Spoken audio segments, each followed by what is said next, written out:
Narinig mo ako. Hello? Loud and clear, sir. Okay, sorry, multitask ako. Okay lang yun. Hindi pa ba tapos? Hindi pa. Mahaba to, pero baka after 50 minutes maluwag na schedule ko. Alright. Just remind me. I have time for you. Hahabaan ko naman yung presentation ko para sa Q&A. Baka bakante ka na. Sige. Kung need na Makita sarili ko. Ha? Ba't di mo makita yung sarili mo? Pogi-pogi ko eh. Naka-hoodie ka ng CNC ngayon. Alam mo yung mga ibang hoodie ko nasa Pasig nga eh. Tapos palit na ako ng generic eh. Kailangan basta ma-represent ba?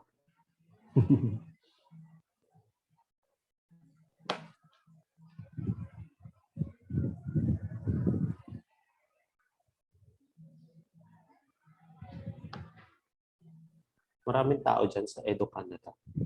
Kunti lang, mahirap tansyahin din eh. Sayang si Miss Marie nagkasakit. Oo nga, siya pa naman na kailangan. Wait lang ah. Sure.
Meet Eric. Eric has decided that he wants to study abroad in Australia. Congratulations, Eric! Studying abroad and becoming an international student in Australia is a big life decision that can have big rewards. Eric has contacted MSA Immigration Australia because he wants to live in one of the best countries in the world and end up with a university degree from a world-recognized educational institution that will help him succeed in his profession back in his home country or as he continues his journey and migrates permanently to Australia. MSA Immigration Australia knows that this big life decision can often be stressful because it's important to students like Eric and he wants to get it right. That's why we have simplified the study to migrate process into 4 easy-to-follow steps. MSA has removed all complication and confusion so that Eric can rest assured that his MARA-registered migration agent and QEA education counsellor is taking care of his unique study abroad experience. First, Eric will receive an initial assessment and education counselling session. Our team will then enroll him into his educational institution and get Eric to pay his tuition fee before the final step where MSA will lodge Eric's visa. Once Eric's visa is approved, he can now prepare for his Australian adventure.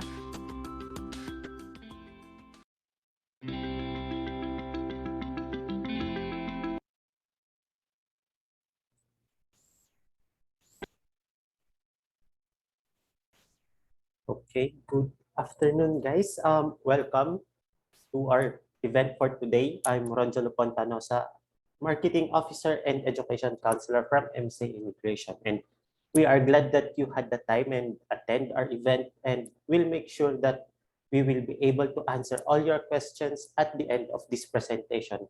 But for now, for some housekeeping rules, do make sure that your mics are off during our presentation so we won't disrupt or interrupt the presenter, and feel free to leave your cameras on, but please just make sure that your mics are off. Also, if you have any questions in the middle of the presentation, please do not hesitate to type them in the chat box and we'll answer them right away during the question and answer portion. So I am, again, Ronjolo Pantanosa from MSA Immigration, today's presenter. Okay. So here at MSA Immigration, we would like to provide you a unique study experience. Before anything else, do we have foreigners here? I don't think so. Is it okay if I speak in Tagalog? Guys, you can react thumbs up if that's okay, or thumbs down if it's not. So we can also, please let me know if we can discuss in Tagalog, if you prefer that. I believe we can. So, okay. So, thanks for the thumbs. And, ayan. So, yan, mas komportable na tayo mag-usap. MSA Immigration, basically, we can, tutulungan namin kayo para makapag-enroll at makapag-process ng inyong mga visa needs papuntang Australia at Canada. Si MSA, ang aim po namin ay makapagbigay ng unique at of course yung mga specific education pathway and mga migration pathway na fit para sa inyo. Siyempre, lahat tayo gustong makapunta sa Australia or sa Canada pero hindi pare-pareho yung cases natin. So, yun po ang pinaka-aim ni MSA, as well as, of course, to provide fast, affordable, and easy processing or assistance on your end. So, brief introduction, si MSA po, dati siyang kilala bilang Australian Dream Visa na inihead po ni Ms. Christ Marie Tentia, our registered migration agent in Australia.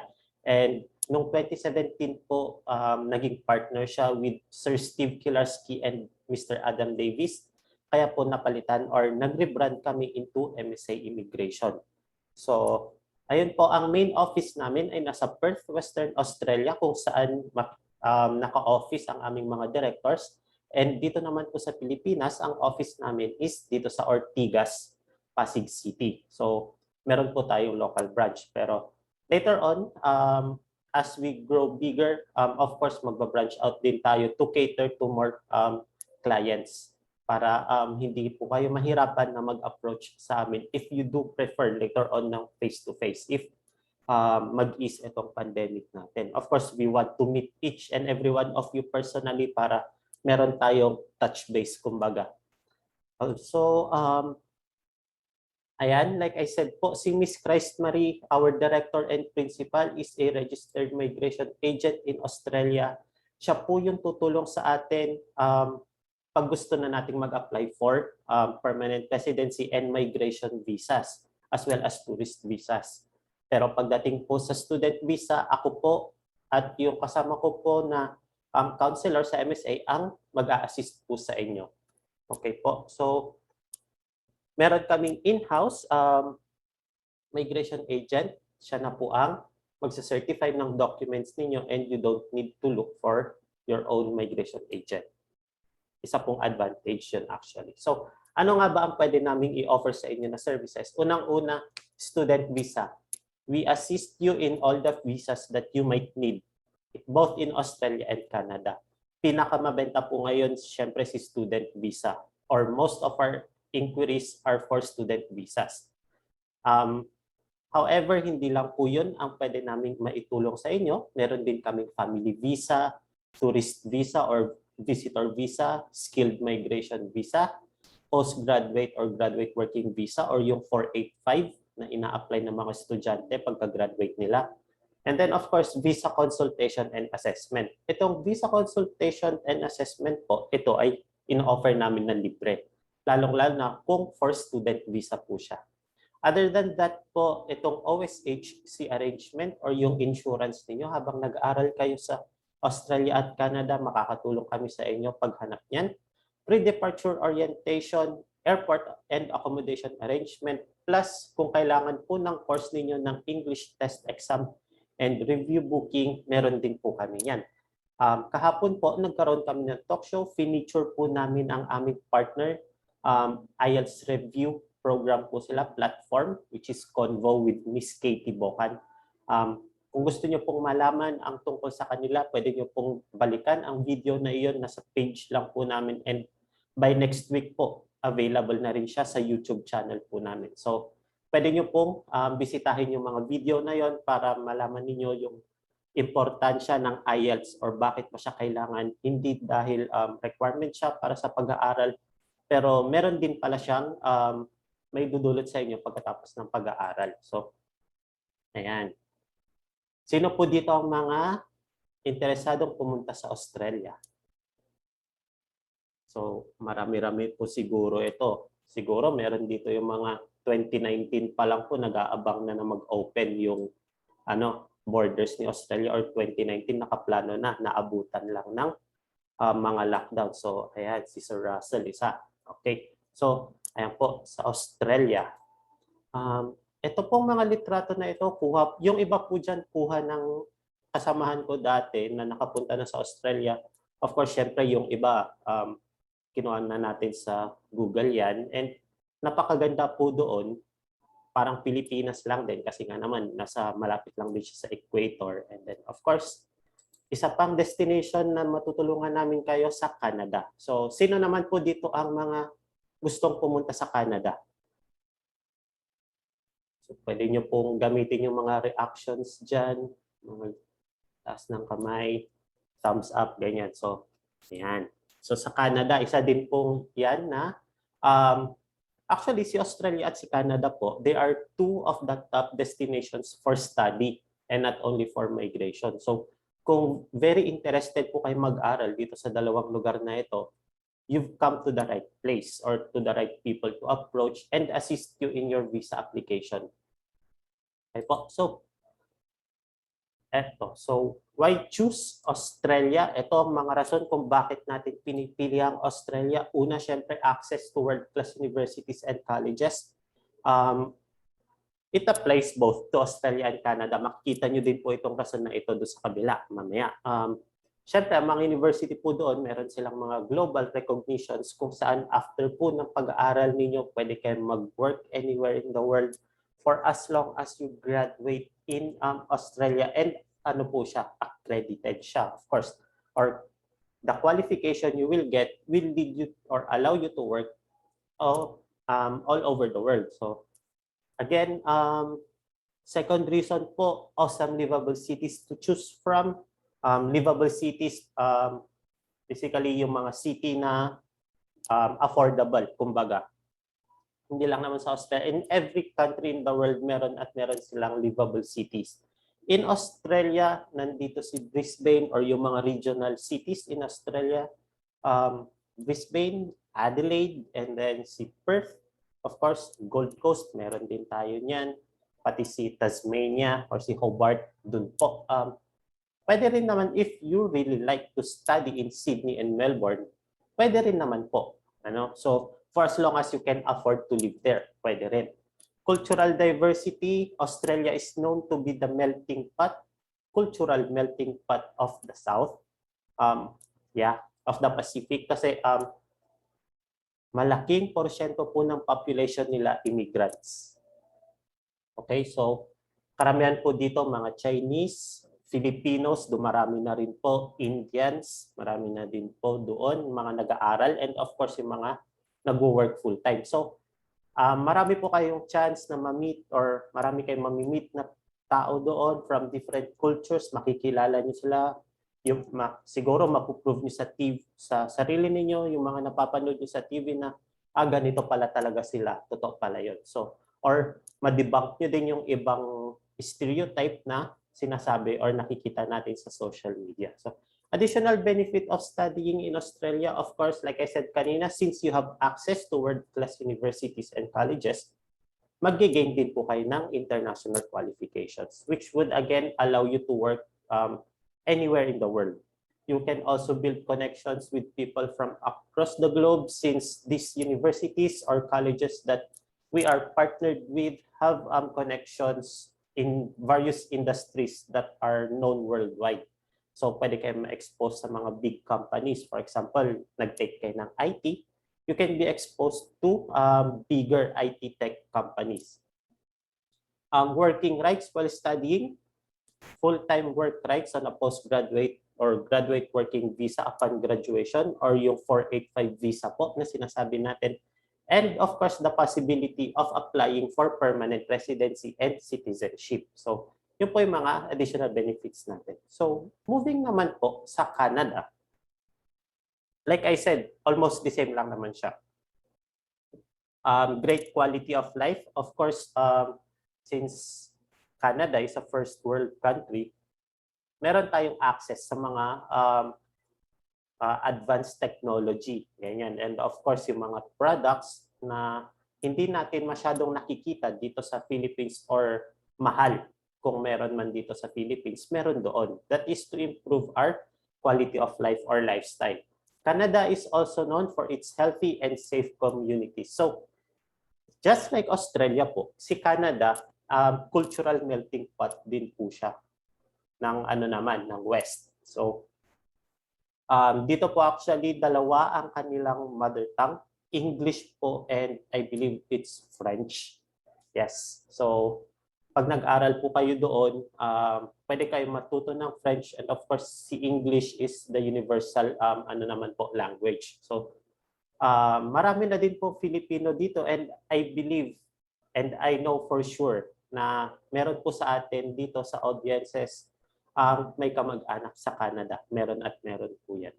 So, access to world-class universities and colleges also. Siyempre, parang sa Australia din po, we do have MSA have partners in Canada na will help you acquire itong international qualification for you to work everywhere else. Kung gusto nyo pong after mag-study sa Canada, gusto nyo pong mangapit bahay sa US, you can do that after studying in Canada. So, it will allow you to, it will give you more options for work after nyo pong mag-aral. So, talagang pagpipilian nyo sila kung Australia or Canada ba. Up to you po kung ano yung preferred niyo. So, important points po to consider. Ito, while studying po ito, for student visa po ito, si working rights na 40 hours per fortnight. This applies to both Canada and Australia po. So si student, regardless po kung anong course ang kukunin niya, bachelor's, vocational, or itong mga certificate courses or masters, ang allowable working hours lang po nila is 40 hours per fortnight, or ang fortnight is 15 consecutive days or a duration of 2 weeks. Okay? So in layman's term po, parang 20 hours per week. So yun lang. Pero kanina po nakita natin dun sa advantages of studying in Australia is that if kayo po ay nag-aral ng masters in Australia, tapos meron po kayong kasama na partner, either de facto or married po kayo, or married po kayo, si partner po pwede siyang mag-work full-time habang kayo nag-aaral ng masters. And then after po ng pag-aaral ninyo, doon na po mag-a-apply yung 485 visa or yung postgraduate working permit ninyo, which will allow the student to work full-time as well. For a duration of 2 to 4 years sa Australia, depende dun sa state or city kung saan siya nag-aaral. And then I believe pag sa Canada po, postgraduate work permit is equivalent to the duration of study. Okay po, so we can, if you need more info on that, we can ask that during the Q&A. My colleague, Sir Angelo Concepcion, will help me. Or you can ask him regarding Canada information because he is our Canada consultant and he's helping us tidy up our processes for Canada and of course train us to be able to serve you better. Okay, so moving on po, itong general documents, these are frequently asked.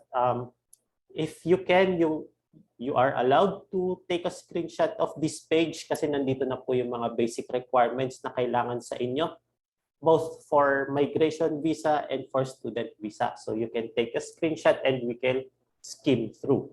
Passport with immigration or travel history, importante po na makita natin yung stamp sa passports ninyo if you had previous travels outside the Philippines. Kasi po, i-record natin itong mga travel ninyo for the past 5 years during your visa lodging process. Next po, birth certificate should be PSA, hindi po yung old or yung NSO.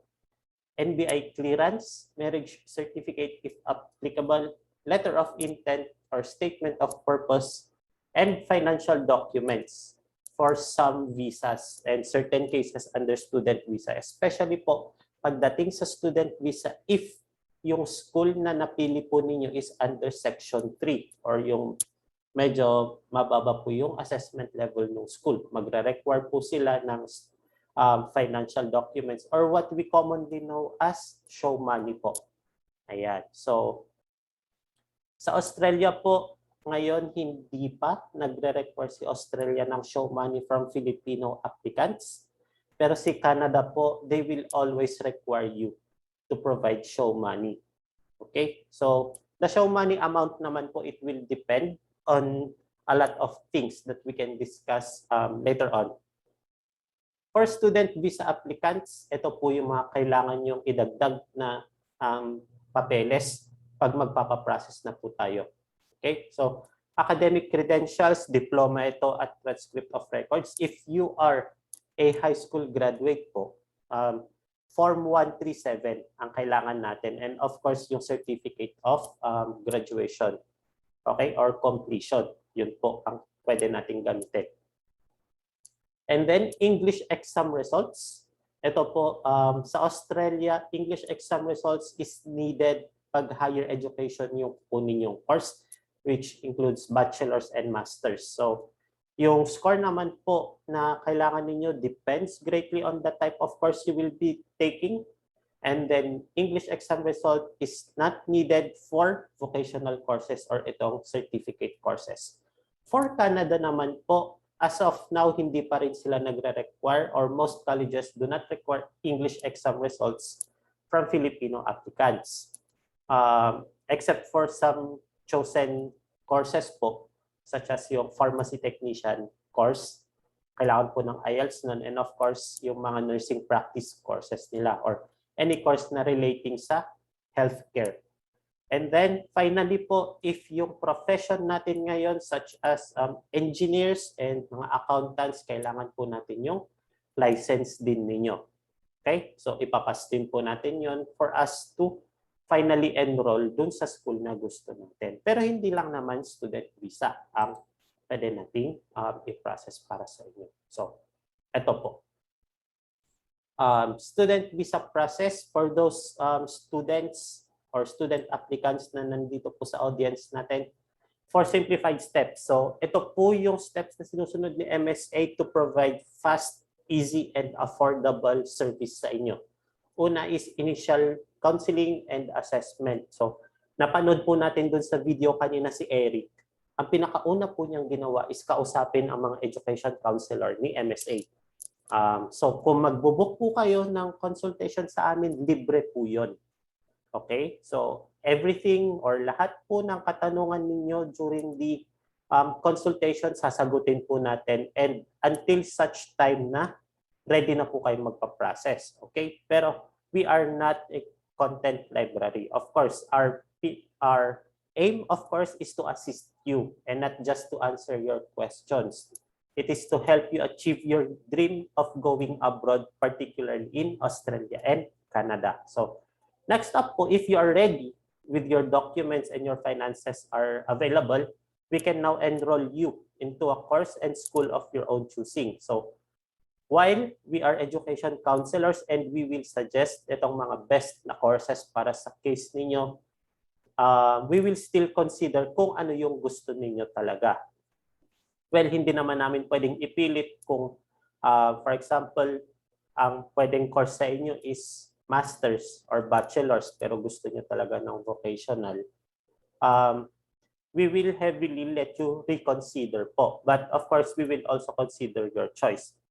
Okay? So, ayun po ang role namin as education counselor is to inform you of everything you need to know, the advantages of taking the course you want, the disadvantages, and of course, the risks included.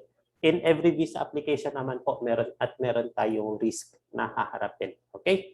So, if nakapag-enroll na po tayo dun sa school, we are now ready to pay for our tuition fees and other payables such as your insurance, your medicals, visa fee, and of course yung airfare. Although si airfare naman po is later on pag pwede na pumunta dun sa Australia or sa Canada or pag ready na kayo. So, ang tatanggapin lang po na charge ni MSA from your end po is our professional fee of 15,000 pesos. So, ito pong si 15,000 pesos, payable po siya into installments. Una, pag ready na kayong mag-enroll at magpa-process.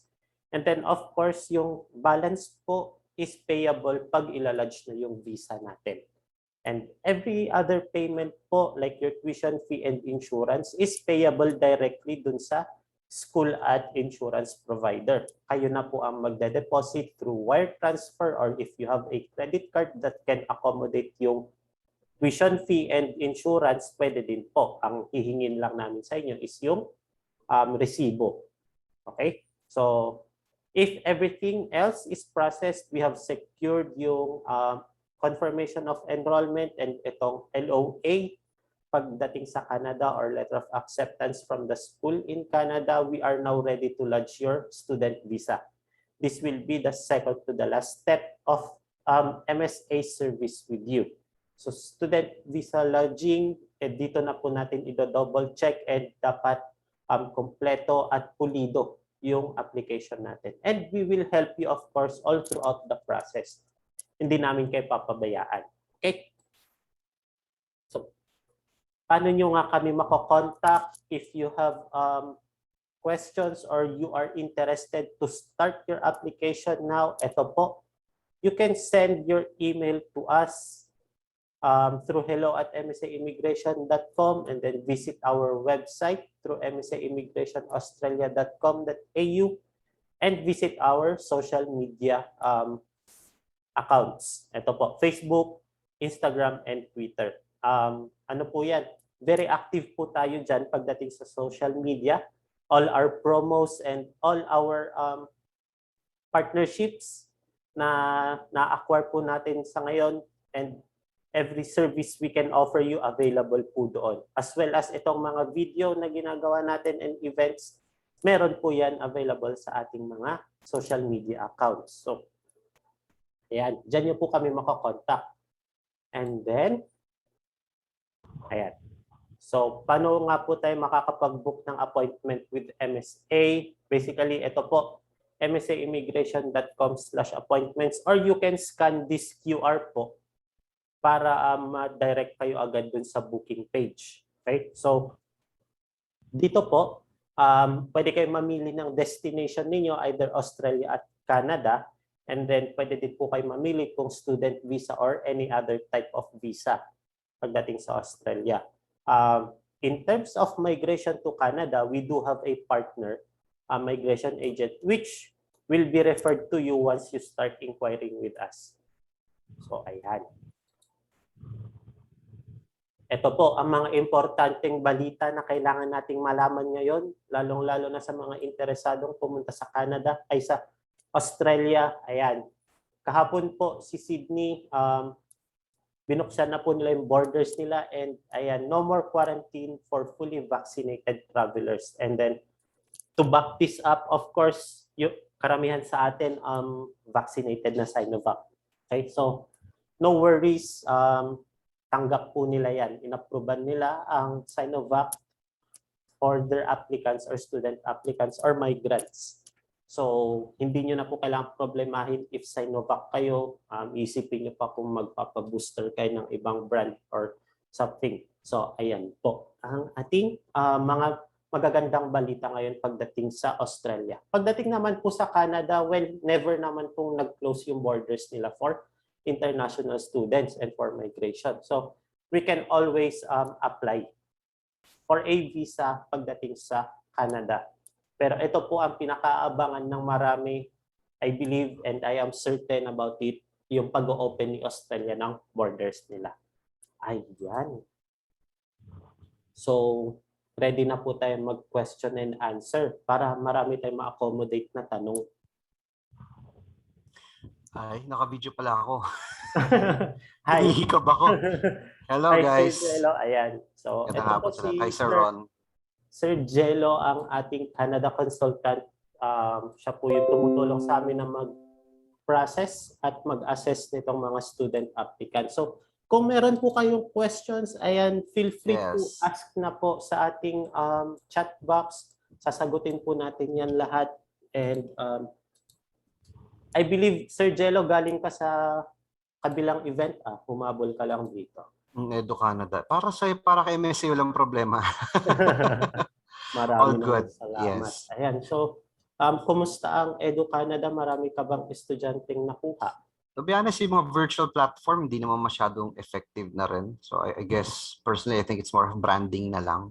So I think, to be honest, itong mga gantong event sa mga nakikinig ngayon, I think it's much more interactive. You'll get more information. And I think it addresses more to the need of the Filipino market. Kasi ang Edu Canada, talagang international yan eh. So baka hindi masagot yung pangangailangan mo talaga. I find, I don't want to say it, but I think it's a waste of time. Talaga ba? Okay. Yes. So, Canada, Australia ako ngayon. Australia. Australia ka ngayon. Nice. Gusto ko yan. Support. Sa ating viewers, wag po kayo mahihiyang magtanong. Sasagutin natin yan. Wag mahihiyang Opo. magtanong. Kahit Tagalog nyo na itanong or English, kung saan kayo komportable. Okay lang Takot ka kanina, no? Alam, may foreigner. Ask anything po, guys and girls. This is the perfect time. I know it's siesta time, but wake up. It's your future. Want to ask anything about Australia or Canada, just post it here. Yes. Check po sa Facebook natin. Baka may nagtanong. Ayan, may tanong na. Basahin ko para sa'yo, Jalu. Sir Ron, ako ngayon ang iyong alila. Sir Ron, do I need to take Ielts for study visa in Australia? Ayan. So, Ma'am Angel, yung IELTS po, it depends kung sa klase ng course na kukunin ninyo. So, kanina po, nabanggit ko na pwede kayong kumuha ng certificate course or itong mga vocational courses in Australia which do not require IELTS. So, hindi nyo kailangan. Pero pagdating po sa bachelor's at sa master's degrees, kailangan na po siya talaga. However po, ang tawag na dito, nasa inyo pa rin naman po kung gusto nyong kumuha. Siyempre, iba pa rin po yung meron kayong IELTS and it will boost your confidence pagdating sa English, tawag na dito, competency natin lalo later on pagdating sa work. So, it depends po ulit pagdating sa course na kukunin. Sa Canada, Sir Angelo, kailangan ba ng IELTS? Teka, sorry. Multitasking eh. Canada Sige. IELTS, as of now, marami pang school ang hindi.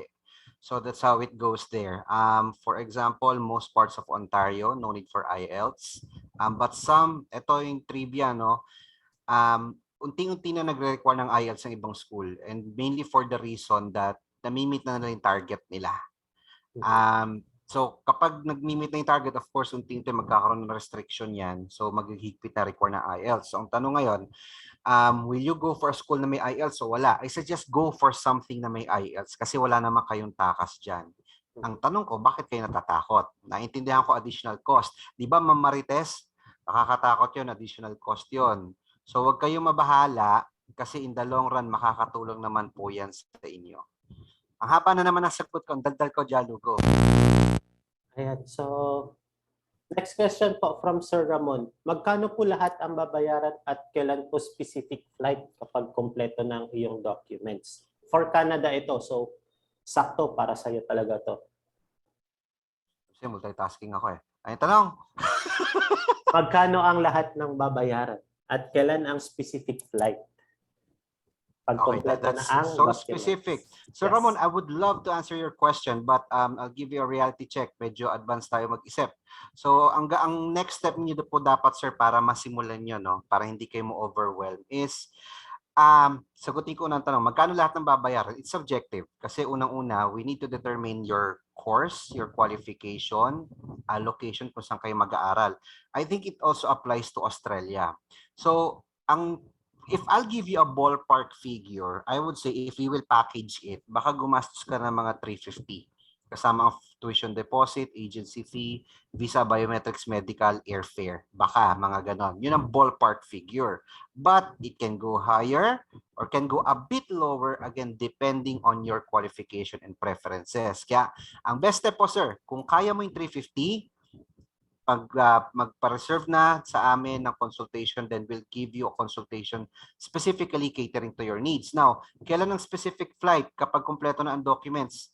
Actually, lilipad ka lang po, sir, pag may visa na. So that can happen 28, hanggat maaari, 28 days before the intake.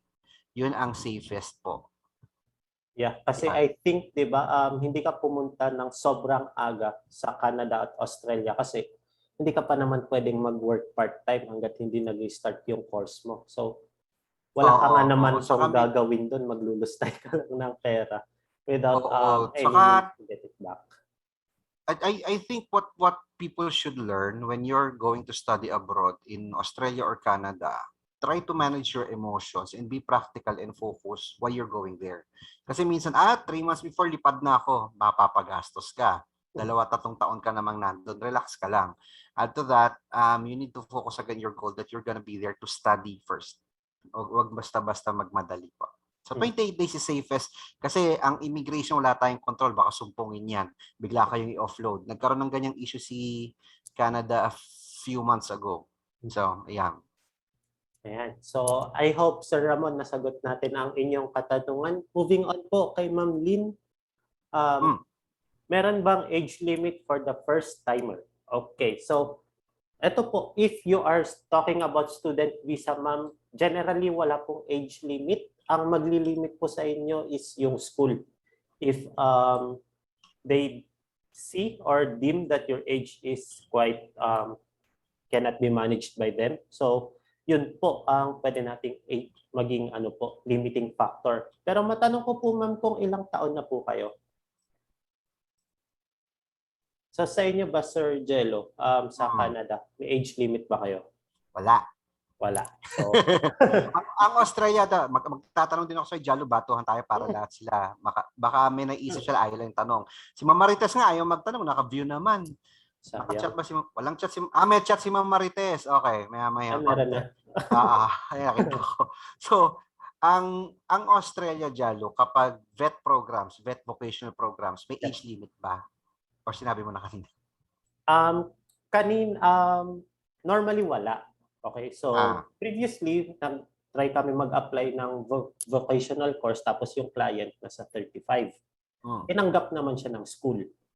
Pero Okay. meron kaming case naman nun na someone older than him ng konti, nasa early 40s siya. Nag-apply siya for cookery sa Australia.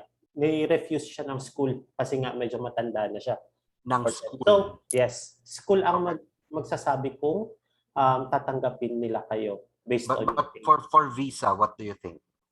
For visa, I think wala naman. So, Okay.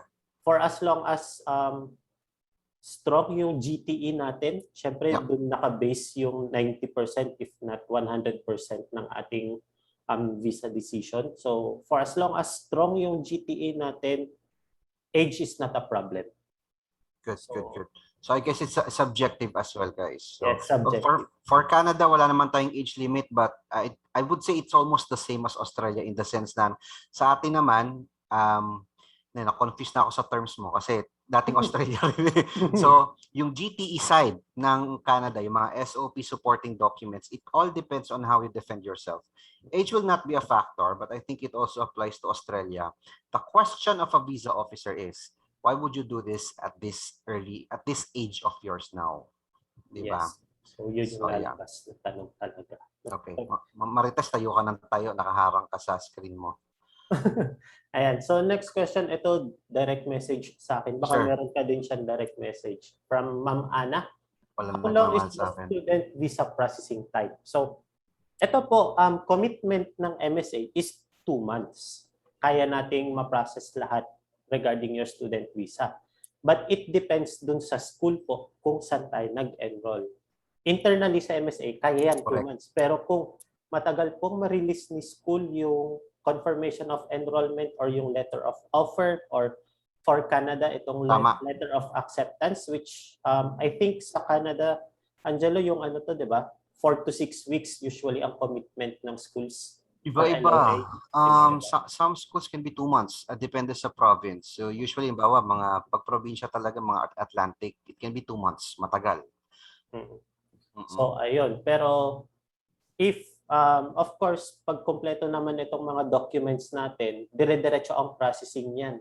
And of course, basta ready din yung finances nyo na pag nabigay na yung LOA at yung letter of offer is ready na din kayo magbayad ng tuition fee. So, dire-diretso po yan. Walang hiccups yan or walang mga occasional pauses. So, mabilis po tayo dito sa MSA. Yan. Wala ba nagtatanong sa'yo? Wala nagmamahal sa akin. Wala nagmamahal sa akin ba? Ayun, ito na. Ang iyong favorite si Ma'am Marites. Ay, Ma'am Marites. Kasama ko po sa paglipad ang family ko, even student visa po ako. Yoko nga. Ano to, ma'am? Canada. Mag-unmute ka nga, ma'am. Maiba lang ng konti. Sure. Dali. Saan country to, ma'am? Canada po, sir. Canada. Okay. Pakikik si Jalo. For Canada, ma'am, yes, you are allowed to bring your family with you. Kung ikaw ang student visa, so si husband, OWP, pwede po. Pwede rin magsama ng kids. Unlimited naman yan. Of course, yung ma-adjust lang dyan, yung mga costings mo, show money, tataas ng kaunti. Yung timing ng approval as well, kasi some students pag family, gusto sabay aalis. Opo. Ang ginagawa natin dito, tinatimingan natin kung ano yung best time to apply, kung sabay ba dapat o hindi. So, dapat versatile ka lang sa ganong mindset, ma'am. So, pwedeng mauna ka, pwedeng sabay. Kung gusto mong sabay, may compromises. But the quick answer is yes. Haba na sagot ko na naman. Kasi sir, yung asawa ko po, nasa Malta po siya ngayon. Malta, okay. Opo. Ngayon, ang balak po sana namin, pagka, yung sigurado na po talaga siyang makakasama namin, uuwi po siya dito sa Pilipinas and then sabay po sanang lilipad. Pwede po. Basta ang expect mong timing, ma'am, para hindi kayo ma-stress, is pag uwi niya, magbigay kayo ng at least 1 year ahead bago kayo lumipad. Kasi again, gaya na sinabi ni Jalu, ni Sir Ron, Okay, Sir Ron. Wow. Wala tayong control sa schools. Ang Opo. schools ang tumatagal. With MSA, we can guarantee that's gonna be fast. Fast, Opo. easy, affordable. But sa school, wala tayong control. So 1 year ahead po dapat ang timing nyo pag uwi ni Mr. Opo. Okay? Sir. Sige, ma'am. O mute ka na uli. Tambay ka ulit. Okay, so Go. moving on, ito question ni Ma'am Jen Garcia. Sa 15K processing fee po ba, would that include our dependent?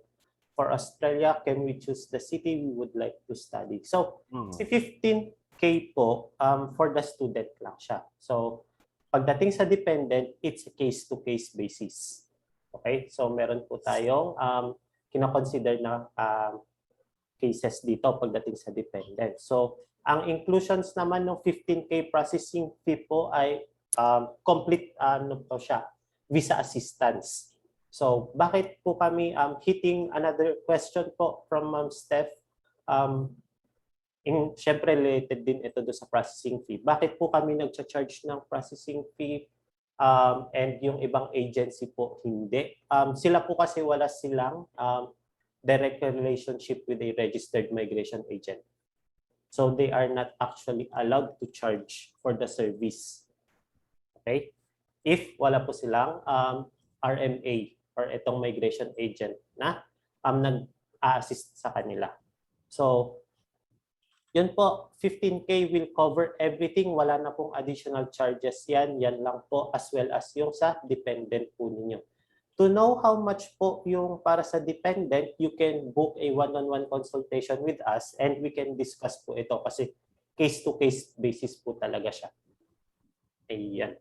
So, can we choose the city we would like to study in? Of course, you can. Kung ano yung preferred niyo. Pero kung wala kayong idea, nandito po kami para sabihin sa inyo kung ano yung best place na pwede niyong puntahan. Both in Australia and of course in Canada. If all over naman sa dalawang country na ito, meron tayong partners na mga universities and colleges na pwede niyong pagpilian.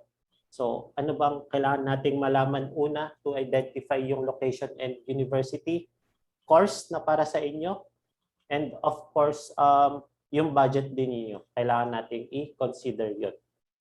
Yan. So, parang busy ka, Angelo. Sorry. Nagdodota ako eh. Okay, going back. So, Yan. next question from Sir Alvin. Anong course at saang location po yung nabanggit nyo na 350? Okay, so this is for you. Sir, again, that's a ballpark figure. So, estimate. Kasi pag inisa-isa ko ang probinsya at state ng Canada, hindi po tayo matatapos. So, again, halimbawa, ang Ontario, Vancouver, sige, pag-usapan na lang po natin ang tuition per year. Kasi yung 350 na cost na sinabi ko, that's a package. If we're talking about tuition per year, bagal ako sa math eh. Nakalimang algebra kaya ako. So, halimbawa, idol ko math eh. Halimbawa po ang Vancouver, ang per year niyan for a public school pa yan, iba pa ang private. Public school, it can cost for around maybe 18,000 Canadian dollars per year. So that's around 700,000 per year. Depende pa rin sa course yan. Kung ang course mo is nasa STEM programs, it can go for up to 25,000 to 30,000 per year. So iba-iba po. Ang mga Atlantic provinces, pwedeng mga 8,000 per year, pero baka private school.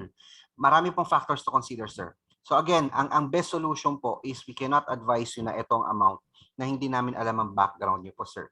So dapat po talaga ma-determine namin so we can give you an estimate. So again, 350 guys, we're just using that as a ballpark figure para you have an idea if you can really afford studying abroad. I think the amount is almost the same as Australia, but a lot of factors can still vary. So, libre naman pong assessment at mukhang masaya naman kaming kausap ni Sir Ron. Natuwa naman si Ma'am Marita sa akin. So, wag kayong mahiya po. This is your future. Pwede kayo mangulit ng tanong. Walang problema po. Pa-assess lang po kayo. Yes, pa-assess lang po. Importante is makausap nyo kami one-on-one. And syempre, yung mga sagot po natin dito is maaaring general information na po siya para hindi na po paulit-ulit yung tanong. Kaya mga general answers na po. So, asahan kita, Sir Alvin, ha? Talk to you soon. Yes. Next question po. Ito, masasagot na natin ito. Madami na itong katanungan masasagot. PNP officer po ako, retired PNP officer, Saan yan? and a civil engineer. Direct message po siya sa Ay, akin. okay, sorry. Ayan, so sa iba po, pwede pong sa everyone na lang po tayo mag-chat para mabasa din ni Sir Angelo. Civil engineer, aged 57 years old, pwede pa bang mag-work? Pwede mag-work sa Canada. Canada, ayun sa Australia. Yes, quick answer is yes. Wala tayong age limit po.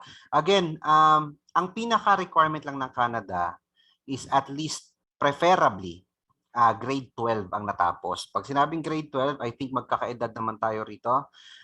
Old curriculum, that's second year college ang natapos. Kung yung curriculum, K-12. Ideally, walang age limit. So may minimum, walang limit. Ang magiging challenge lang po as you grow older is the question of the visa officer, why are you doing this just now? How do we defend that? Now, you have to connect that to your experience. Maybe you have a business connecting to, anong gusto ni Chip? The course? Civil Engineering? engineer, work daw siya. Work civil engineer. Siguro baka may business ka na something with construction. I don't Aggregates. know. Yeah. So, yun po yung ano lang talaga. So, but you can still apply po. But you have to understand the risk. Yan lang po yung honest opinion namin dyan. May risk pa rin siya. Yes, kasi I think at 57, ano bang, aware ka ba sa retiring age ng Canada? Wala. Basta Wala. kaya magtrabaho. Ayan. Wala silang ano halos eh. Karamihan, if you go there, matatanda pa nga yung mga nagsiserve eh. Sa Philippines lang may retiring age. Sa Philippines lang, daming papalit eh. Okay, so ayun po Sir Vicente, you can still apply, and of course, ayun nga, kung gusto niyo pong magpa-assist further, you can talk to Angelo. Ito po, pwede kayo mag-book sa kanya ng Okay. consultation. So, Ma'am Marites, hello po. Gaano katagal or ilang buwan ang processing for Canada? Mamarites naman, no? Tanong ng tanong. Ilang buwan? Ang commitment po ng Canadian Embassy, hindi kami, is 90 days. Now, what are the chances na masusunod ng 90 days? I would say 70-80%. It can go longer, it can go shorter. So wag po kayo maniniwala pag may nabasa kayo sa Facebook, 3 days approved. It can happen, but it's a rare thing. Let's do it statistically, 90 days po talaga. Tapos may tanong pa siya, tuloy ko na, Sir Ron, ha? Sure. Ang mga tatawa talaga si Sir Ron. Hi, Gemma. Shout out, Gemma. Okay. Magkano po magagastos po? For student visa, ma'am, ang visa is 10,000. Ang biometrics para mga ganun din. Medical, mga sabihin 30,000 max. Kaya po sinabi ko yung 350 nga kanina. Yun yung pinaka-package nun. So, yun. Ayan, Ma'am Marites, basta, again, yung sinabi ko kanina, Sir Alvin, kung kaya mo ang 350, we can start already. Madali mo nang ma-stretch ang budget mo kung sakali. Kaya ba ang 350, ma'am? Thumbs up? Okay, mayaman po si Ma'am Marites, guys. Huwag niyo po siyang kikidnapin kung nasan man siya. Okay, ma'am, mag-set ka, ha? Talk to you soon. Okay, so Kapat dalawa yung account niya. siguro nga dalawa yung Marites Fernandez na nakapasok. So, Sige lang. ayan. Next question po from Ma'am Joyce, and ililink ko na din ito sa iba pang tanong regarding Sure. this. Sa Australia po, if gusto ko po mag-work agad doon, ano pong specific visa ang i-apply? You should apply for skilled migration visa. I think it's the same for Canada. So, ito po, you will need to have skills assessment with our registered migration agent kay Ma'am Christ Marie po, kay Miss Marie. So, siya po yung mag-a-assist sa inyo regarding this. And it's imperative po na mag-research muna tayo before tayo mag-apply dito. So, meron po tayong MLT SSL na tinatawag dito sa Australia. Ito yung list po ng mga trabaho na in demand doon ngayon. So, it applies in whole Australia. So, kung nandun po yung profession nyo, ma'am, pwede kayo magpa-skills assessment kay Miss Marie. So, magbubook po kayo doon. Pwede din kayo mag-book sa kanya. And then, siya na po yung mag-a-assist sa inyo with your working visa or working permit. Pagdating naman po sa working visa, kasi iba yung skilled migration eh. Iba din yung working visa.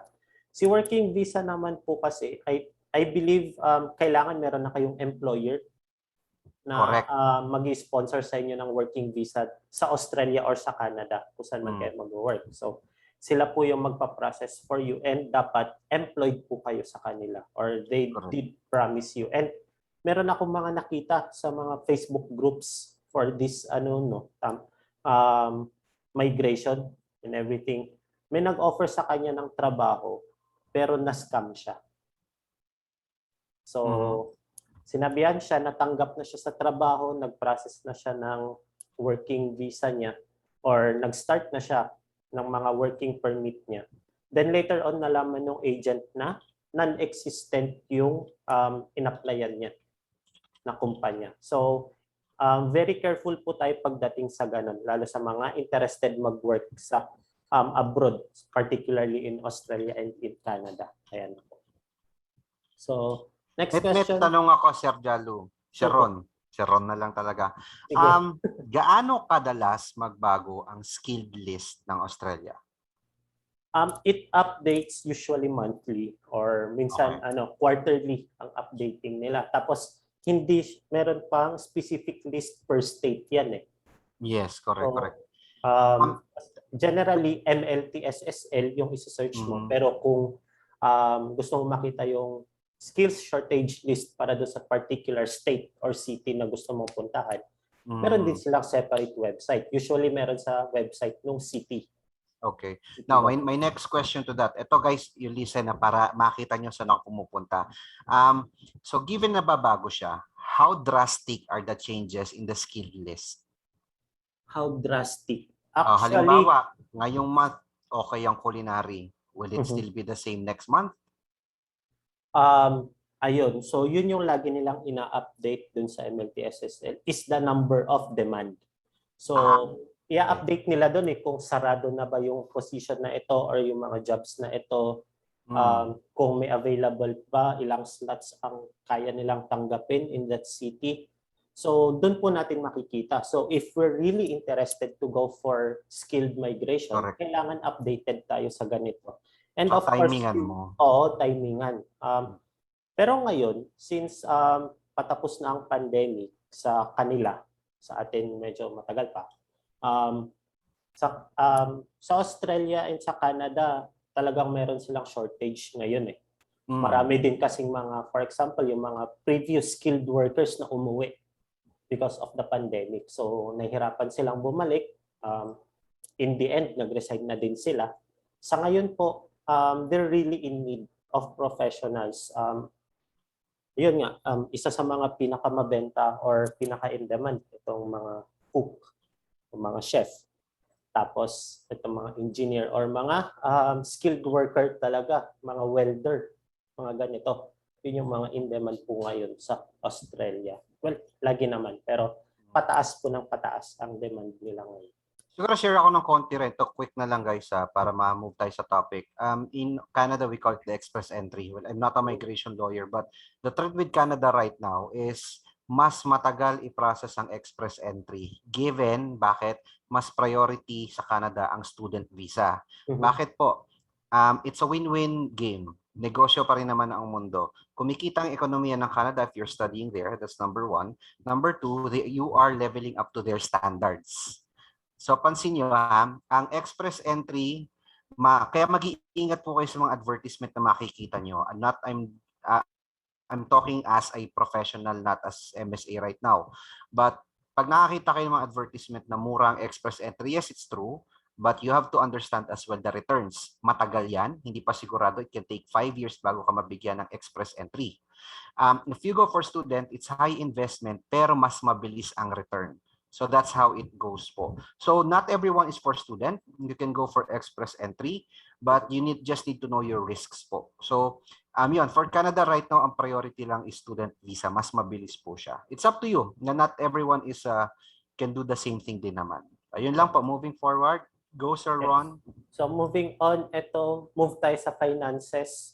And later on, sunod natin yung mga pathway nila. So finances, pag certificate po, it's almost the same. Pagdating sa Canada, safe na ang 350,000 pesos if you'll be taking certificate courses in Australia and Canada. But if you're looking at higher education courses such as bachelor's and itong master's, Angelo, they will need to invest a lot kasi need nila ng almost 1 million for the 1 year. Yes, a year. Pero yung payment ng tuition fee, hindi naman siya isang bagsakan. So, I think, di ba sa Canada, meron kayong mga tuition fee deposit. Yes. So, ayun. So, Australia rin naman, no? Oo, sa Australia. Pero mas mura ang tuition fee deposit ng Canada. Sort of. Diba? So, pero ang perks kasi nun, sa Canada, you are required to have show money. So, sa Australia po, ang initial payment ng tuition fee pag vocational is of course first trimester. Okay? So, yung annual tuition fee mo, you will divide it by 3. Yun yung tawag na dito, initial deposit mo at around 350 makakapunta ka na. Pero pag bachelor's and higher education po, ang tuition fee ninyo aabot po siya ng 500K pataas. Per year. Per Yes. year, no? Per sem. Per sem. Okay. Yes. So, kasi ang tuition fee Kasi 1 million per year. Yeah. Higher education ng Australia is around 21,000 Australian dollars to 35. Correct. Of course, depende yun dun sa university or sa college kung saan siya mag-aaral. So, 21,000 AUD to 35,000 AUD ang tuition fee or range ng tuition fee pag higher education. And then pag vocational naman, 10,000 to 19,000 AUD.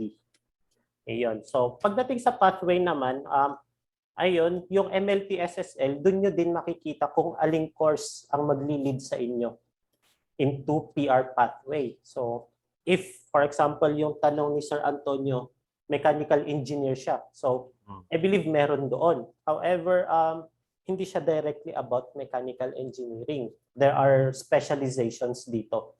So, one thing we can do is sa mechanical, meron akong client nun, mechanical engineer din siya. Ang kinuha niya, Green and Renewable Energy course. So, nag-master's siya nun. Yun yung kinuha niyang course. And I think for most professions in engineering, in demand pa rin naman sila. So, it can lead you to PR depending on what specialization you will take. Ang importante po is you let us assist you through one-on-one consultation. Okay po. And again, for Ielts and PTE, hindi po siya kailangan for vocational or VET courses. Kailangan lang po siya pag bachelor's and master's in Australia and selected courses in Canada. For example, itong pharmacy technician course and nursing practice course, they will require you IELTS in Canada, and later on talaga, yung sabi ni Sir Angelo na ire-require na din ng IELTS later on for all applicants. So, wag na po nating iwasan. As early as now, kunin na po natin siya. Kasi later on talaga kailangan nyo din not only for your education but also for your profession pagkatapos nyo mag-aral. Ayan po.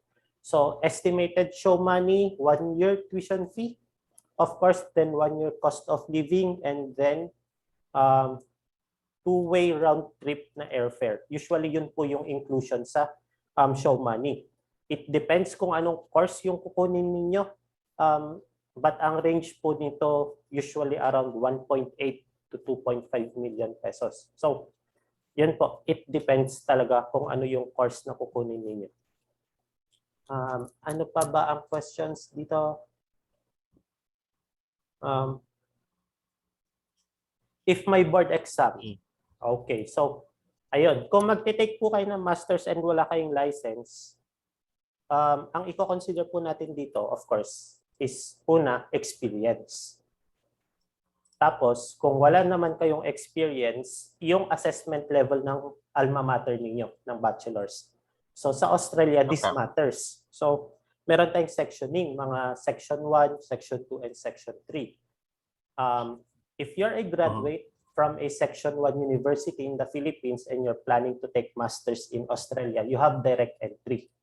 I don't know if that works the same in Canada. So, ganun po yun. Kasi if graduate ka sa Section 1 University dito sa Philippines, ibig sabihin nun, yung bachelor's degree mo dito po sa Philippines, equivalent na siya sa bachelor's degree doon.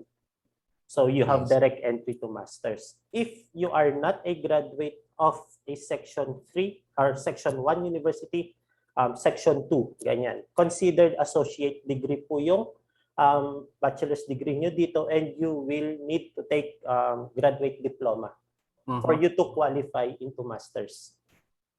Okay, so maikli lang Correct. naman po yun.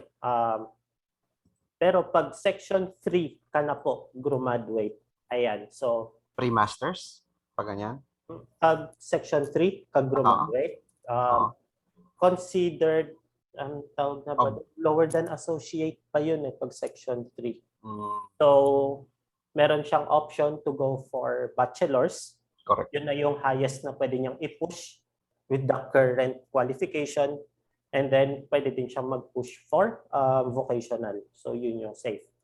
So, some people see that sectioning as discriminating from other school di ba? Oo, talaga. Pero yeah, let's call it discrimination, but let's just call it aligning with the quality. So, nabanggit mo kanina sa Canada, wala kaming section per school, pero merong nag-check niyan na kung ano yung, I think they have, pero internal lang, na chinecheck kung ano yung equivalency ng degree mo. Magkaiba talaga. Magkaiba nga. Kaya, kailangan talaga natin yung isipin. And then, correct. Kung licensed tayo, so may nabasa po ako dito na inquiry, licensed na tayo, and then meron tayong considerable amount of experience. Anong license siya?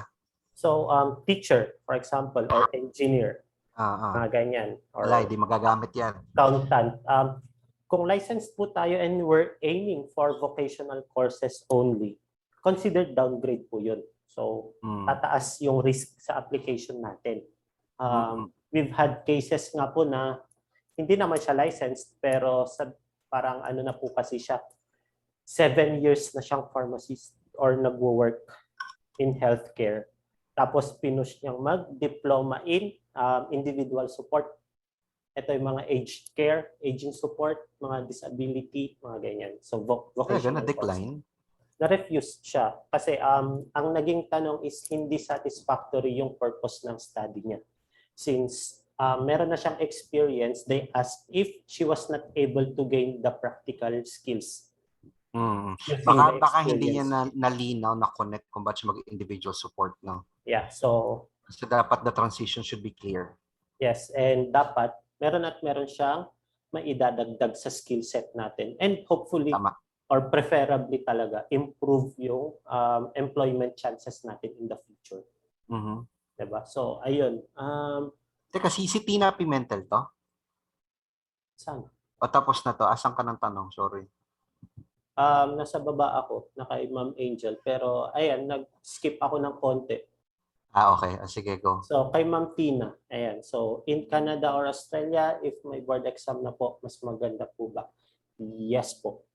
Mas maganda lagi ang masters. Actually, for everyone, mas maganda talaga ang masters. Kaya nga, well, let's be honest, we're very aware for many years, Jalo and I have been doing this. We're aware na hindi naman talaga goal ang study. But if you have the means, please go for masters. It gives you the best chance to migrate talaga and best possibility of earning more. So, totoo lang. And then, of course, ito yung main difference ng vocational and higher education sa Canada, sa Australia, Angelo. No? Pag graduate ka ng vocational course, ang work rights mo or yung postgraduate work permit mo, 18 months. So regardless of state yan. 18 months. Pero pag graduate po kayo ng higher education, preferably itong masters, you can work 2 years to 4 years. Depende 4 years. Ngayon ko lang naalala yan. Nice. Depende yun sa location. So, ang nag-o-offer ng 2 years ngayon, of course, si Sydney and Melbourne. Since very jam-packed ang tao doon, ang laki ng competition for permanent residency and full-time employment. Maikli lang yung ino-offer nila. Pero if you go outside, dito sa Perth, sa Adelaide, and dito sa Brisbane, they can offer you 3 years na postgraduate work permit. So mag-aaral ka ng 2 years, pero yung full-time work mo na i-grant sa'yo 3 years. So talagang mababawi mo yung pang-tuition mo. And then, lalo na kung doon ka sa Tasmania or sa Northern Territory mag-aaral, which offers 4 years kasi napaka-remote na nila. So 4 years. UTAS, yeah. Yes. Sa UTAS, any course na kunin mo doon, kung maalala ko, kung tama yung naaalala ko, you are Mhm. automatically qualified for regional sponsorship ng PR. Pag sa Yeah, Tasmania ka parang, nag yeah. Parang I saw that, correct. Yeah, so yun, kahit anong course na kunin mo sa Tasmania, may PR pathway ka. Yun nga lang, titiisin mo kasi nasa island ka eh. It's Diba? fine. For Yeah. me, well, to each his own naman talaga eh, kung paano magiging journey nila. Kanya-kanya sugal na gusto nila. Yeah. Yes, ayun. So, yun po ang pathway natin. And then, of course, like we always say, you can always book your consultation with us para mas ma-discuss natin in depth itong mga options ninyo and all questions you may have. Show money po, nagpapahiram po ba ang MSA? Unfortunately, Ma'am Marites, hindi po. Pero pagdating sa show money naman, ito, usual din na natatanong, di ba? Sino ang pwede mag-sponsor? So, relative, of course, pwede. Up to the second degree. Yes, second degree. We can agree on that. Ay, dahil mo pera, Ma'am Marites, ganda-ganda ng bahay mo, utang ka pa.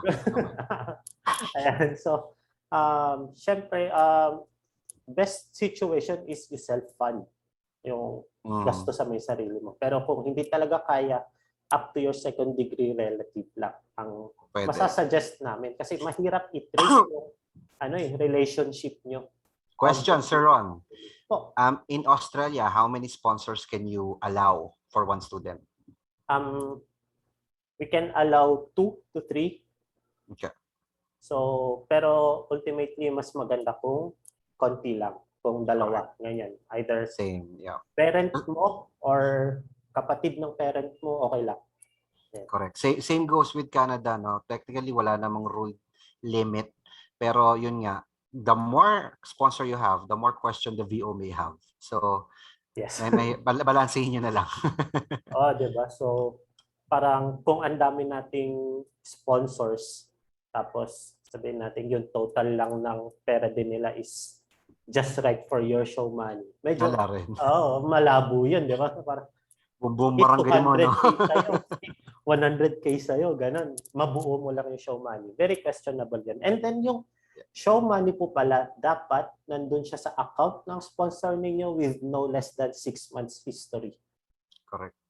So, dapat meron siyang, sabihin natin, 1.2 million pesos doon sa bank niya 6 months ago pa. And then, hindi siya bumababa into sobrang baba naman. Pwede siyang mabawasan, sabihin natin maging 1.1 or 1 million kung meron siyang biniling sasakyan or property or malaking investment. Basta tuloy-tuloy din yung pasok ng pera niya. Yes. So, yun po yung importante pagdating sa... Guys, ang show money pala, to be clear, we're referring to liquid cash. Yes. Hindi po considered pang show money ang assets like house. Car is not an asset. It's a liability. Okay. It can be shown na meron kang kotse na may pera ka. Pero it doesn't look like something na good financial wise. Di ba? Yes. So, liquid cash po tinitignan natin dito. Siguro itong mga, sabihin na nating assets na ito, itong bahay, itong sasakyan, or pwedeng reason to go back to the home country. Possible. Pero I don't find it strong for me. But you can definitely add. Bahay, maganda bahay. Maganda yes, bahay. So, meron po yung iba.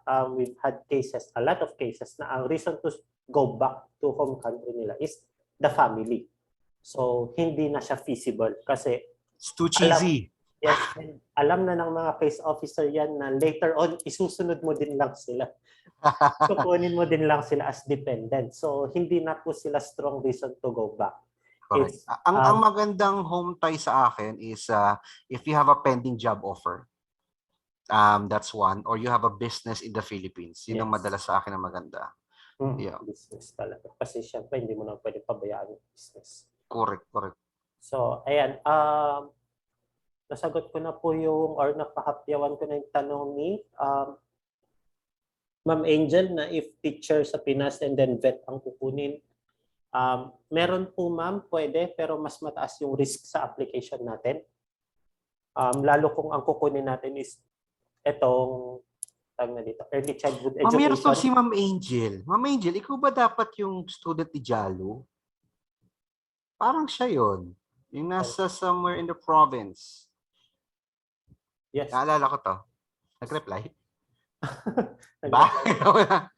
Si Ma'am Angel po, yung sabi patitirahan kami sa Tagaytay, libre bakasyon. So Jalo, meron tayong titira bahay. Kasi December, sige doon tayo mag-team building. So then, naalala kong case ni Ma'am Angel, ito dyan na kwento ko sa'yo nung in-assess ko siya on your behalf. Ang challenge kasi sa vocational, number one, yung age niya. Yes. So, it's not really old. Ma'am is still young, but yung possibility of approval ang kaya I'm pushing her for master's sana. Yeah. Mababa pa yung sinabi ko, 800K eh. So, pero Sir, si Kaplan, hi ma'am. Ma'am, ba't ka nagsasalita? Di pa kita tinatawag. So, yan. Anyway, ma'am, kausapin ka lang ni Ron eventually. Opo, pwede naman mag-book din si ma'am ulit. Kailan ba nag-book si ma'am? Nung wala ka, nung tinamaan ka ng Ay, ng bakuna. Oo, nung nagbakuna. Kasi ma'am Angel, may sasabihin ka, go. Naloko lang kita. okay lang, Amin. sir. Go. Ano po? Sir, nag-chat ako sa inyo, sir, about this.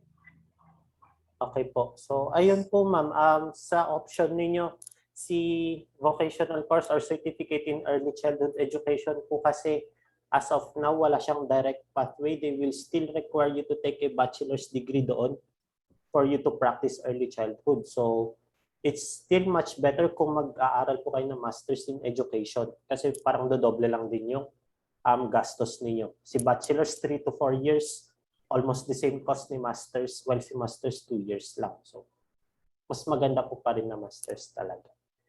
Maganda kunin sa Australia, as Mr. Raymond, mechanical engineering po. Ito, same ng tanong ni Sir Antonio, I think, na mechanical engineer. Opo, for mechanical engineers, ito. Well, kung experienced po kayo na engineers na or mechanical engineers, ultimately masters. Kasi pagdating naman sa vocational, ang engineering courses lang na available sa atin pagdating sa vocational is automotive usually. Unless sa TAFE kayo mag-aaral or itong technical and tawag na dito, ano ibig sabihin ng TAFE? Further education. Technical and further education schools, meron silang variety of courses. Pero normally po, automotive engineering po ang meron pagdating sa vocational, kaya masters pa rin ang best. Rest assured naman marami tayong specializations dyan. So hindi po tayo mauubusan. Ang one-on-one consultation naman po namin, Sir Antonio, is libre. So you can book with us anytime and then sasagutin din namin lahat ng mga tanong nyo during the one-on-one. And of course, mas specific na para sa inyo. Hindi na general general information. Where to book po? Dito po, sir, sa slide na ito. Ayan, yun po yung ginagamit sa mall. Yes po. Pwede nyo po scan yung QR kasi I think down system po itong link na nakalagay dito. Scan nyo na lang po yung QR or I can Type mo na. type ko na lang po dito sa chat. Yes. Caps lock pala po. MSA.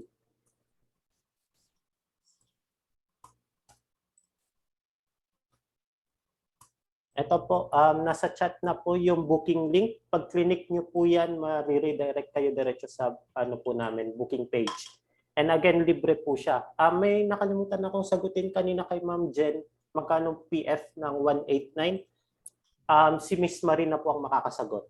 So, what you need to do po is to book a consultation with her kasi siya po ang nakakaalam ng charges po pagdating sa migration visas. Ang concern po namin ni Sir Angelo for MSA is student visa. Sa Kamara, si Ma'am Marie, so magpagkakatiwalaan po, you won't have to worry about it. Talaga licensed. Yes, madami na din siyang napa-approve na skilled worker. Actually, isang malaking fast food nga sa Perth nagpapatulong sa kanya maghanap ng mga tauhan. Wow. Macca's Perth. Macca's. Yes. Can I just quit this job and go to Australia? Maybe I Yes can po. migrate. Yeah. Okay. Ayun po. So, may questions pa po ba tayong babasahin? Questions po, anything? Wala na. Best schools for med students, specifically nursing. Sige, ikaw muna, Sir John. Sir Ron, Yes. nursing students, if sa Canada or Australia, For Australia. For Marami, Australia, actually marami sa Australia. marami. Pero if you're looking for a degree na magli-lead sa license, konti lang. Konti lang talaga sila. So, hindi na lahat po ng university sa Australia pagka-graduate nyo ng Bachelor of Nursing or Master of Nursing is you are automatically a nurse. In Australia, hindi na po. Pili na lang. So, there are universities accredited by APRA. Ito po, itatype ko na lang. APRA, AHPRA. So, sila po yung accrediting body ng Australian Health Practitioners Registration. So, sila po. So, may mga university sila dyan. Sa Western Australia, dalawa lang. Si Murdoch, tsaka si ECU. Sila na This lang is yung for mga- parang practical nursing course to, ganun. Yes. Ayun. Okay. Well, Sa Canada ba? for Canada naman, maraming option. But paano ko ba i-explain? Nag-ahang ako eh. So maraming option. Actually, we have different practical nursing program in different provinces and states. Best school, mahirap sagutin eh. Kasi if I give you the number one school, the question is again, can you go with the budget? So I would say, if you are looking for a nursing program, just go with the budget muna. Ako kasi laging budget gaya ko eh, para hindi ko sayangin ang oras nyo. Ang nursing, usually, it would cost maybe around 30,000 Canadian for 2 years. 32 to 38, maybe 40K. So, depende pa sa province. So, regardless kung saang school, low budget. Ma'am, what is low budget is subjective. Teka, tapos ka na ba, Sir Ron? Yeah, sure. Pa-share screen nga isa. Sige, stop share. Yes, thank you. Pe-play ko lang yung audition video ko, Char. Nice. Tuition po. Sige. I'll show you guys how I break down the 350 kasi kanina si Ma'am Marites nagtanong din. We don't have a time limit naman kahit hanggang bukas tayo. Oo. Hanggang bukas kung gusto mo. Okay. Disable pa ako. Wala, host ka. Pwede ka dapat mag-share. Hindi ako host. Host disabled participant screen. Ay, wala, na-mute kita. Sorry. Gagawin dapat kitang co-host pero na-mute kita. Ayan, pwede na po. Bastos na bata ito. Ayaw nga, kulit. Ulit, ayan. Ayaw, sir. Okay, try, sir. Sir, ayaw. Third time is a charm. Ayaw, sir. Pero anyway. Ay, eto, wait lang. Maling tao yung nagawa kong co-host. Si Sir Alvin yung co-host. Pasensya na. Ayan. Terry, thank you. So, guys and girls, so ito yung breakdown ng 350 na sinasabi ko. So, Ma'am Jean kanina, kung low budget ang pag-uusapan, when you talk about STEM programs, si nursing, kasama yung mga healthcare, social service, mahal ang pricing yan. So, kung magfo-focus tayo sa tuition fee, this one. Okay, ang tuition fee ng Canada muna ako, in general, we can safely assume maybe average 13,000 per year. Okay. No, actually hindi. Kasi mahal yung ibang location eh. Times 0.39. So mga ganito per year. This is mababa pa to. Ngayon, kaya ako binibigay kanina yung 350. Ang usual tuition deposit ng mga school is 50% of the 1 year. So dito, pinag ko na siya sa 6.5 based on one of our top schools, College of New Caledonia. Ang app fee is 150 CAD. Converted na po lahat to into 39. This is Canada again agency fee. Sorry, pinamahal ko si 15,000 lang. Tingnan mo, laki na binaba. MSA 15K. Visa, standard amount, biometrics, medical, airfare can change depende kung kailan ka lilipad. So, if you really are planning to go to Canada, regardless of the program po muna, para ma-simplify natin yung mindset nyo, can you afford this amount? Okay? Eto po. Kasi kahit tuition lang ang pag-usapan natin, you still need to pay these amounts. Gets? So, kahit nursing po yan, if ever pagpa-assess ka lang, Ma'am Jean, marami tayong listahan ng schools, to be honest with you, na po pwede. Kung hindi man nursing, I think the cheapest you can go for is a continuing care program or health admin. Yun yung mga mura na related sa health. So, pero ito pa rin ang possible cash out mo. So, kung kaya po, go po, proceed. Ang laki pa nga nung round off ko, 350, mga 340 lang pala. So, ayan. Yun lang, sir. Nag-inarte lang ako. Okay na yun. So, Sana sagot ko, Ma'am Gina. feeling ko naman nasagot mo eh. So, feeling ako eh. Feeling mo lang. Feeling ako eh. So, Question ayan, po. You're welcome, Ma'am Jean. Jeannie. So, babe. sa Australia naman, medyo, sabihin natin mas affordable pagdating sa Correct. Canada. Pero Totoo sa naman, totoo. Australia kasi, yun nga, ang difference is that they don't ask for show money banda. So, Ay. all your finances, you can focus it on the application itself. Hindi mo kailangang magtabi ng bala mo. So, maikakasa mo lahat yan. Question, Sir Ron. So, ang Australia, can everyone safely assume na talaga no show money lahat? No show money lahat. Depende sa school din na pag-e-enrollan nila. So, we do have partners na Section 3 sa Australia, hindi dito sa Philippines. So, Section 3 sila sa Australia. So, they will charge or they will ask for show money. Not necessarily yung government ng Australia ang mag-ask, yung school because they are asked. Correct. Okay. Oo, So, babaranking. May Section 1 ba na vet school? I think meron. Of course, si TAFE. Section 1 Si yung mga yun. Government-owned yan eh. Yeah, pag Section 1 guys yan, talaga no show money, no Ielts. Tama? Yes. Okay. Also, itong mga, tawag na dito, Section 2 din. So, sa Section 3, mag-start yung show money. Okay. Ayun. So, meron pa ba tayong questions po? Again, kung gusto nyo po ng more detailed na discussion pagdating sa options ninyo, you can always book your consultation with us. Dito po, itatype ko na lang ulit ang aming booking link para makapag-book kayo. Libre po ang pakikipag-usap sa amin ni Sir Angelo and magdadaldalan lang din po tayo parang ganito. Oo. That's what's good about MSA, guys. You don't need to be scared na parang nakaka-intimidate naman. It's too stiff.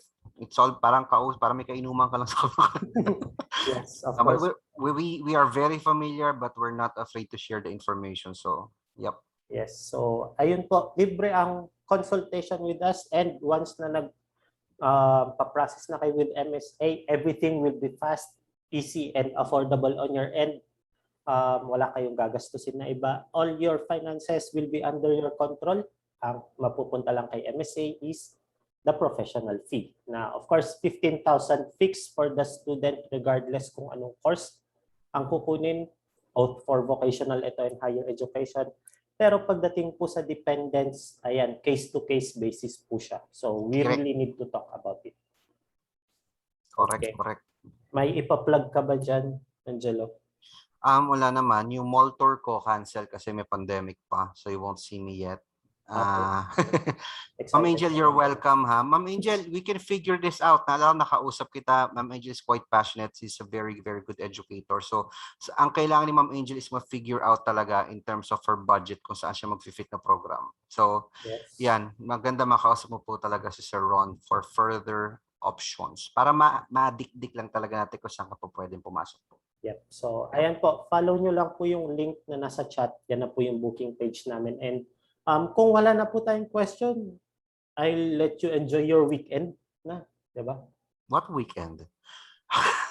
What weekend? Workaholic na nga pala. Alright, so ayan po, that ends our event for today and hopefully nasagot natin, if not all, karamihan ng tanong ninyo and hoping we can talk to you one-on-one for a more in-depth discussion of your options. Again, libre po ang consultation with Sir Jello and me. And thank you po ulit. And thank you, Sir Jello, for happy weekend. Yes, accompanying us. Of course, anytime. All right. So happy weekend, goodbye, everyone. Enjoy.